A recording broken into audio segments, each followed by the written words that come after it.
శ్రీ గురుభ్యో నమః. శ్రీమాత్రే నమః. 2025వ సంవత్సరం వచ్చేసింది. ప్రతి మనిషికి కూడా నూతన సంవత్సర శుభాకాంక్షలు తెలియజేస్తున్నాము రావినూతల భక్తి నుంచి. అయితే ప్రతి వారికి ఎన్నో రకాలైనటువంటి కోరికలు సహజంగానే ఉద్భవిస్తూ ఉంటాయి. సంవత్సరం మారంగానే సంవత్సరం మారిపోయింది. ఈ పాత సంవత్సరంలో వెళ్ళిపోయినటువంటి 24లో కొన్ని పనులు మనం మిస్ అయిపోయాము. ఎంత కృషి చేసినా కూడా అవ్వలేదు. అలాంటివన్నీ కూడా 2025లో అవుతాయా? వివాహం అవుతుందా? కారు కొనుక్కోగలుగుతామా? ఖరీదైన సెల్ ఫోన్ కొనుక్కోగలుగుతామా? గృహము కట్టుకోగలుగుతామా? సంతానం కలుగుతారా? ఆరోగ్యం బాగుంటుందా? విదేశీయానం చేద్దామా? ఉన్నత విద్యలు చదువుకోగలుగుతామా? మంచి ఉద్యోగం వస్తుందా? ఇక ఈ కోరికల చిట్టాకి అంతులేదు. అలాగ వెళ్ళిపోతూనే ఉంటాయి కోరికలు. ఇందులో ఏవి జరుగుతాయి అనేది క్వశ్చన్ మార్క్ కదా. అందుకని రకరకాలైన కోరికలు ఉద్భవిస్తూ ఉంటాయి. మనకి ఎకనామిక్స్లో చెప్తూ ఉంటారు, మానవుని కోరికలు అనంతాలు, ఒకటి తీరగానే మళ్ళీ తిరిగి ప్రారంభం అవుతూ ఉంటుంది అని. అలాగే కొత్త సంవత్సరం రావడం ఆలస్యం. ప్రతి మనిషిలోనూ కూడా అనేక రకాలైనటువంటి ఆలోచనలు. ఈ సంవత్సరం మనకి ఈ పని అవుతుందా, ఈ పని అవుతుందా, ఈ పని అవుతుందా, ఈ పని అవుతుందా, అది అవుతుందా అవదా తెలియదు. కాబట్టి ఆ అవుతుందా అవుతుందా అవుతుందా అనేటటువంటి క్వశ్చన్ మార్కుతో అనంతమైన కోరికలు పుట్టుకొస్తూ ఉంటాయి. వాటికి బ్రేక్ వేస్తూ ఒక ఆలోచన వస్తుంది, అసలు మన జాతకం ఎలా ఉందో చూసుకుందామా, అసలు ఈ సంవత్సరం గ్రహస్థితులు ఎలా ఉన్నాయో చూసుకుందామా. అప్పుడు మనకి ఏ పనులు అవుతాయి, ఏ పనులు అవ్వవు అనేది తెలియదు కదా.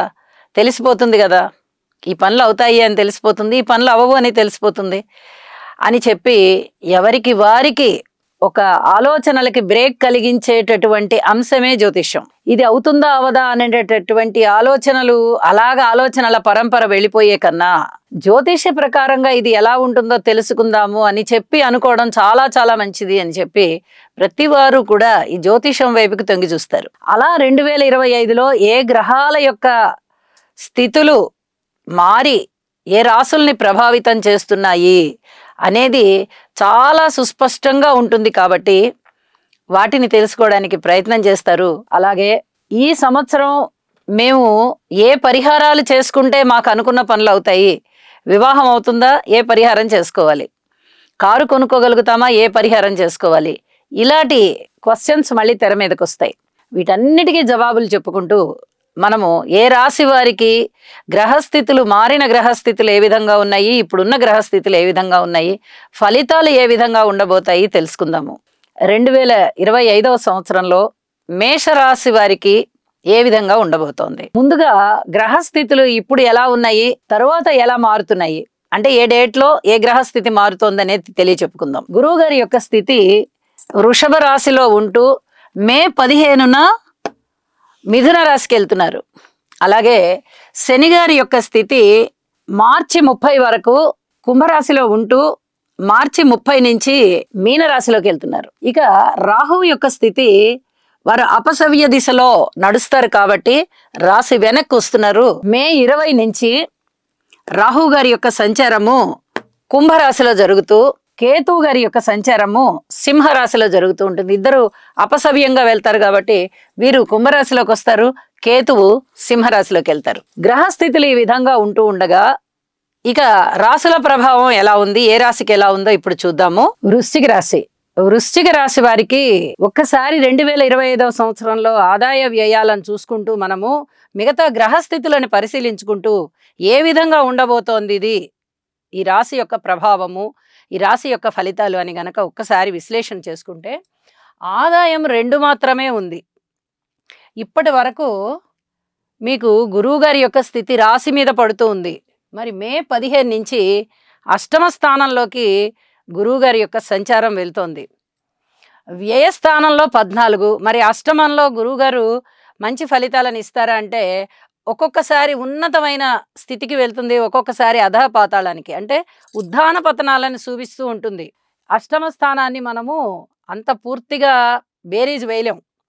అష్టమం అంటే అదృష్టమే. ఈ అదృష్టం అనేది ఒక్కొక్కసారి పూర్తిగా హై లెవెల్లోకి వెళ్తుంది. వచ్చేసింది కదా మనకి 100 రూపాయల లాభం అంటే కనీసం అంటే 200 రూపాయల నష్టాన్ని ఆ తరువాత చూపిస్తుంది. లేదా ముందరే 200 రూపాయల నష్టాన్ని చూపించి ఆ తర్వాత 400, 500 లాభాన్ని చూపిస్తుంది. చాలా జాగ్రత్తగా ఉండాలి ఈ అష్టమ స్థానంతో. మరి అలాంటి పరిస్థితే గురువుగారి యొక్క స్థితికి కారణమవుతూ ఉండగా గురువుగారు నవమ స్థాన దిశగా కదా సంచారం. ఈ రాశిలోకి వచ్చిన వారు, మిథున రాశిలోకి వచ్చిన వారు మళ్ళీ కర్కాటక రాశిలోకి వెళ్ళబోయే స్థితిలో ఉంటారు కాబట్టి ఏదో విధంగా వీళ్ళని గౌరవంగా ఒక ప్రతిష్టాత్మకమైన పదవిలో కూర్చోబెట్టాలి అని చెప్పి ఉన్నత స్థానం దిశగా తీసుకెళ్తారు. కొన్ని రకాల పరిస్థితులు అలా మారతాయి. అయితే మిగతా గ్రహస్థితుల కారణాలు ఎలా ఉన్నాయి అని కూడా ఒకసారి పరిశీలన చేస్తే వృశ్చిక రాశి వారికి అర్ధాష్టమ శని సంచారం జరుగుతోంది. మార్చి 30 నుంచి పంచమ స్థానంలోకి వెళ్తున్నారు. ఏమీ ఉపయోగాలు లేవు. గోచార రీత్యా మనకి 2025వ సంవత్సరం అంతా కూడా పూర్తిగా ఓర్పుతో వ్యవహరించవలసినటువంటి కాలమే, సందేహం లేదు. అయితే రాహు గారి స్థితి ఇప్పటి వరకు పంచమ స్థానంలో ఉంటూ ఇప్పుడు చతుర్థంలోకి వస్తున్నారు. అంటే చతుర్థంలో రాహు ఉన్నా శని గారున్నా ఎవరున్నా ఉపయోగం లేదు మనకి. అలాగే పంచమంలో శని గారున్నా రాహు గారున్నా వారి వల్ల కూడా లబ్ధి కలిగించే అంశాలు అయితే ఉండబోవట్లేదు. దానివల్ల శని గారికి కానీ రాహుకి కానీ పూర్తిగా మనము స్తోత్ర పారాయణాలు చేసుకోవాల్సిందే. అలాగే గురువు గారికి కూడా చేసుకోవాల్సిందే. అలాంటి పరిస్థితి కనిపిస్తూ ఉండగా ఇక మన కేతువు గారి పరిస్థితి ఏ విధంగా ఉందని చూస్తే ఆయన దశమంలోకి వెళ్తున్నారు. నిజంగా దశమంలో కేతువు మంచివారే, ఇబ్బంది పెట్టరు. పై అధికారుల మన్ననలు ఉంటాయి, తోటి ఉద్యోగస్తుల సహాయ సహకారాలు ఉంటాయి, కానీ ఒక వెలుగు ఉండదన్నమాట. అంటే బ్రైట్నెస్ ఉండదు. పై అధికారులు మన మీద గుడ్ ఇంప్రెషన్తో ఉన్నారు అని మనకి తెలుస్తుంది, మనతో కూడా అలాగే మాట్లాడతారు. కానీ ఉపయోగకరంగా మనకి ఒక ఉన్నతిని ఇవ్వడం కానీ, ఒక మంచి ఇంక్రిమెంట్ ఇవ్వడం కానీ, మన గురించి గుడ్ రిపోర్ట్ రాయడం కానీ అలాంటివి ఉండవు. ఎందుకు అంటే ఆ గుడ్ రిపోర్ట్ రాయొచ్చే టయానికి ఎక్కడో ఏదో గుర్తొస్తుంది, సరేలే నెక్స్ట్ టైం చూద్దాం అని చెప్పి ఇప్పటికి ఆర్డినరీగా సాధారణంగా రాసేస్తారు ఆ రిపోర్టు. వీళ్ళకి అసంతృప్తి పెరుగుతుంది. అలాంటి పరిస్థితి ఉంటుందన్నమాట.